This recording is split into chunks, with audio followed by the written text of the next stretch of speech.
Assalamualaikum warahmatullahi wabarakatuh.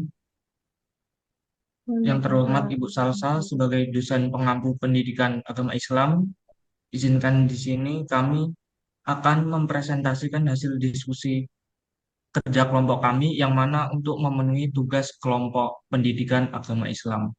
Di sini kami beranggotakan 7 orang. Yang pertama saya Arya Kurniawan dengan akhiran NIM 002. Saya Safatia Sanahyu dengan akhiran NIM 003. Saya Anissa Wahyu Azhara dengan NIM belakang 011. Saya Amelia Eka Narso dengan NIM akhir 019. Saya Aisyah Rahmanazila dengan NIM akhir 0031. Saya Zakia Nur Hanifah dengan NIM akhir 033.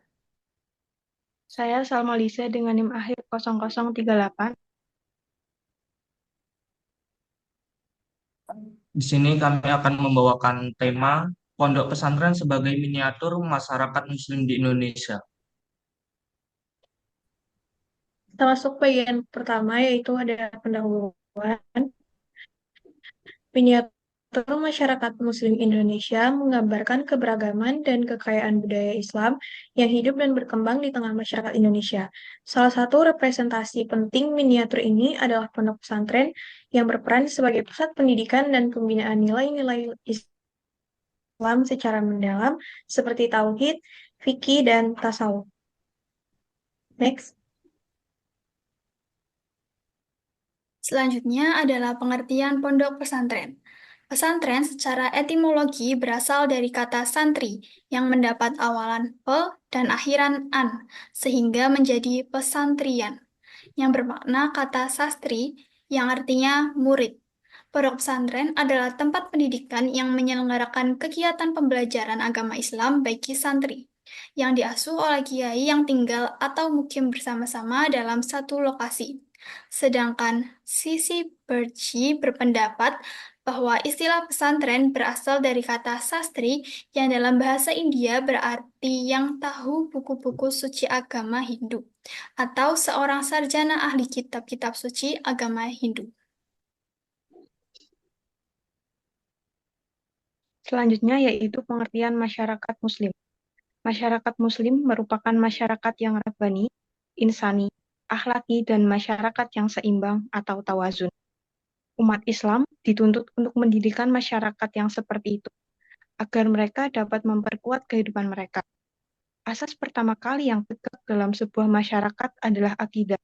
Maka, tugas pertama masyarakat Muslim yaitu memelihara, menjaga, dan memperkuat akidahnya agar tidak goyah saat menghadapi kehidupan di era globalisasi saat ini. Masyarakat Muslim diatur oleh hukum Islam dalam perekonomian, politik, dan seluruh segi kehidupan.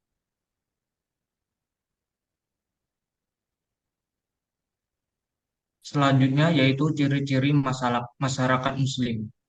Masyarakat Muslim bukan masyarakat yang hanya menerapkan syariat Islam pada bidang hukum saja, terutama di bidang pidana, perdata, sebagaimana dipahami oleh masyarakat umat Muslim pada umumnya. Yang demikian itu merupakan pemikiran dan praktek yang juziah atau parsial, bahkan mengarah pada berbuat zolim terhadap masyarakat dengan memfokuskan seluruh potensi yang bermacam-macam dalam menegakkan satu pilar di antara banyak pilar, yaitu hukum, dan bahkan dalam satu bidang saja dari hukum tersebut yaitu pidana atau perdata. Nah, bagaimana sih ciri-ciri masyarakat Muslim itu? Yang pertama yaitu beriman. Masyarakat yang ideal menurut Al-Quran adalah sebuah masyarakat yang ditopang oleh keimanan yang kokoh kepada Allah Subhanahu wa Ta'ala, yang mana Allah Subhanahu wa Ta'ala telah berfirman dalam surat Ali Imran ayat 110 yang artinya, "Kamu adalah umat yang terbaik yang dilahirkan untuk manusia, menyuruh kepada yang ma'ruf dan mencegah dari yang mungkar dan beriman kepada Allah. Sekiranya ahli kitab beriman, tentulah itu lebih baik bagi mereka. Di antara mereka ada yang beriman dan kebanyakan mereka adalah orang-orang yang fasik." Yang kedua yaitu amar ma'ruf. Menurut para ulama, amar ma'ruf memiliki arti mengajak atau mendorong perbuatan baik, baik yang bermanfaat bagi kehidupan duniawi duniawi dan ukrawi. Amar ma'ruf berarti perintah atau dorongan untuk menjalankan perkara-perkara yang ma'ruf atau kebaikan yang dituntut atau didorong oleh akidah dan syariat Islam. Yang ketiga yaitu nahi mungkar. Nahi mungkar artinya menolak atau mencegah dari segala hal yang dapat merugikan, merusak, merendahkan, dan menjerumuskan nilai-nilai kehidupan.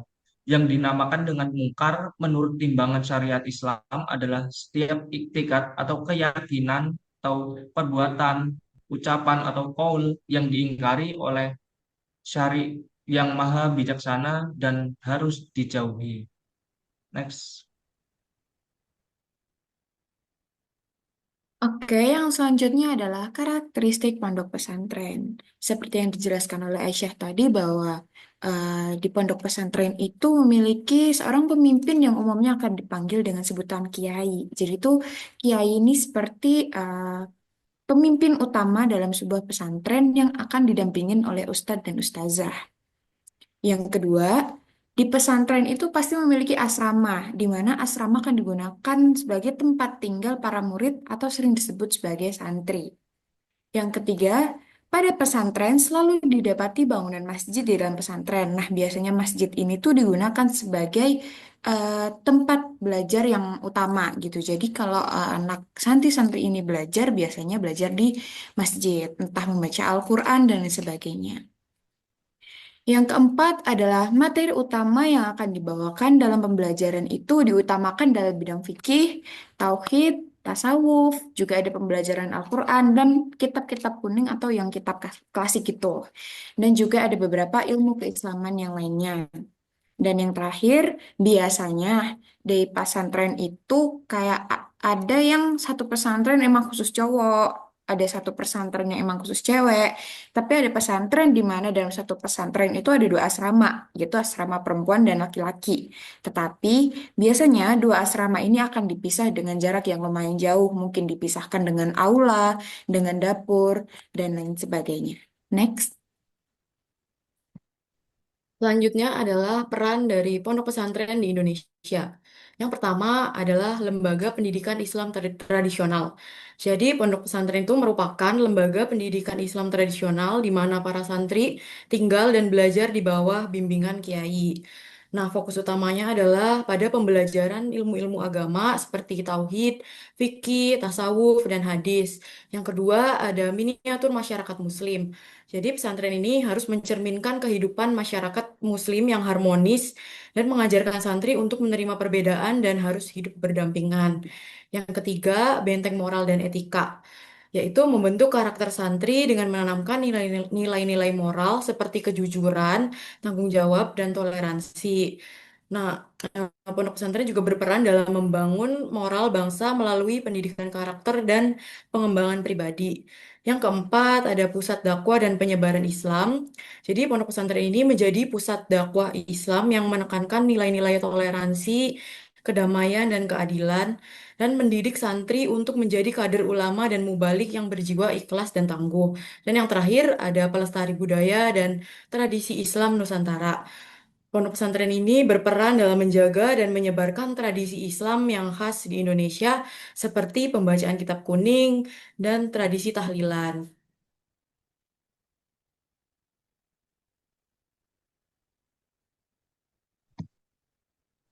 Oke, selanjutnya itu ada contoh implementasi. Yang pertama itu ada pendidikan berbasis nilai Islam, di mana santri itu dididik tidak hanya untuk aspek keilmuan agama aja, tetapi juga dalam nilai-nilai sosial Islam seperti toleransi, gotong royong, dan juga kedisiplinan. Yang kedua itu pembentukan karakter dan moral dilakukan melalui interaksi langsung dengan kiai dan atau sesama santri. Yang kedua yaitu ada lingkungan sosial Islami di mana pesantren itu menciptakan sistem masyarakat kecil dengan struktur sosial dan tanggung jawab individu, di mana mencerminkan kehidupan umat Islam secara luas. Yang terus Sabnya juga itu santri belajar hidup sederhana seperti bersosialisasi lintas budaya serta menerima perbedaan dalam satu komunitas religius. Dan yang ketiga yaitu model kehidupan berdampingan di mana di pesantren itu berbedaan mazhab atau latar belakang sosial seringkali tidak menjadi penghalang untuk membentuk komunitas yang harmonis. Dan hal ini merupakan implementasi nyata ajaran Islam tentang ukhuwah atau persaudaraan. Next. Nah, kesimpulan dari materi kita kali ini yaitu pondok pesantren itu merupakan representasi nyata dari miniatur masyarakat Muslim di Indonesia. Melalui sistem pendidikan dan kehidupan bersama, pesantren menanamkan nilai-nilai keislaman seperti toleransi, persaudaraan, kedisiplinan, dan kebersamaan dalam keseharian para santri. Kehidupan ini dalam pesantren mencerminkan masyarakat Muslim yang ideal, yang menghargai perbedaan, mengedepankan nilai-nilai dakwah, ukhuwah, dan menjunjung tinggi akhlak. Dengan demikian, pesantren tidak hanya mencetak individu yang religius secara spiritual, tetapi juga membentuk pribadi yang siap hidup berdampingan dalam masyarakat yang spiritual.